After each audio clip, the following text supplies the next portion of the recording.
बहुत समय पहले की बात है। एक नगर में अर्जुन नाम का एक युवक रहता था।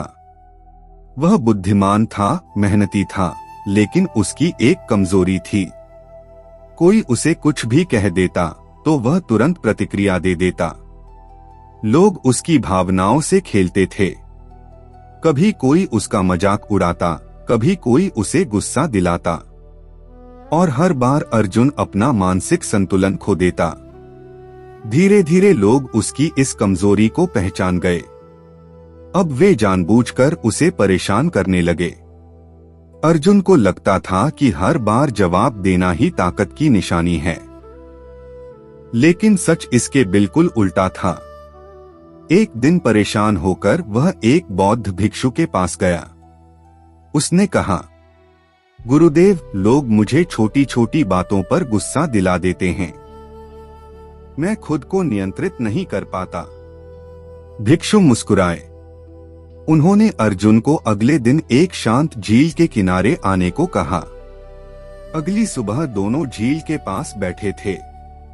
झील का पानी बिल्कुल शांत था। भिक्षु ने एक छोटा पत्थर उठाकर पानी में फेंका। लहरें उठने लगीं। फिर उन्होंने कहा, अर्जुन, क्या तुम जानते हो कि यह पानी इतना सुंदर क्यों दिखाई दे रहा था?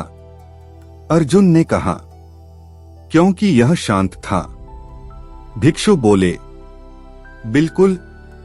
और जैसे ही पत्थर गिरा, इसकी शांति भंग हो गई। ठीक इसी तरह जब कोई तुम्हें अपमानित करता है और तुम तुरंत प्रतिक्रिया देते हो तो वह व्यक्ति तुम्हारे मन में पत्थर फेंक देता है। अर्जुन ध्यान से सुन रहा था। भिक्षु आगे बोले, सबसे शक्तिशाली व्यक्ति वह नहीं होता जो हर बात का जवाब दे। सबसे शक्तिशाली व्यक्ति वह होता है जो तय करता है कि किस बात का जवाब देना है और किस बात को अनदेखा करना है।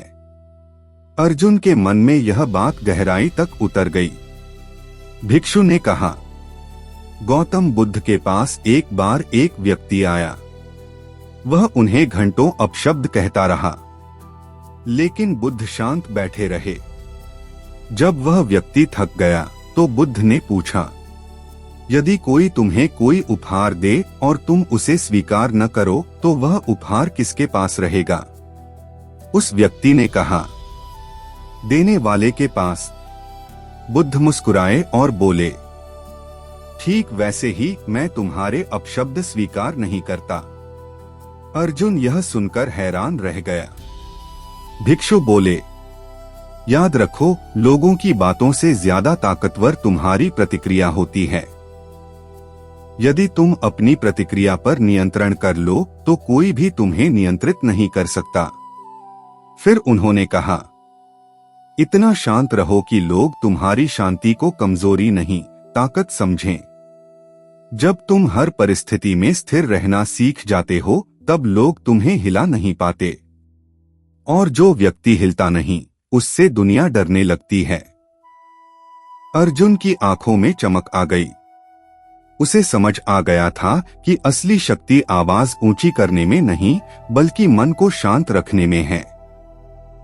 उस दिन के बाद उसने हर बात पर प्रतिक्रिया देना बंद कर दिया। वह पहले सुनता, सोचता और फिर निर्णय लेता। धीरे धीरे लोगों का व्यवहार भी बदल गया, क्योंकि अब उन्हें पता था कि अर्जुन को भड़काना आसान नहीं है, और यही उसकी सबसे बड़ी ताकत बन गई। गौतम बुद्ध का संदेश है कि सच्ची शक्ति शांति में छिपी होती है। जो व्यक्ति अपने मन, भावनाओं और प्रतिक्रियाओं पर नियंत्रण कर लेता है उसे कोई भी पराजित नहीं कर सकता। इसलिए इतना शांत रहो कि लोग तुम्हारी शांति में तुम्हारी ताकत देखें, और इतना मजबूत बनो कि परिस्थितियां भी तुम्हें हिला न सकें।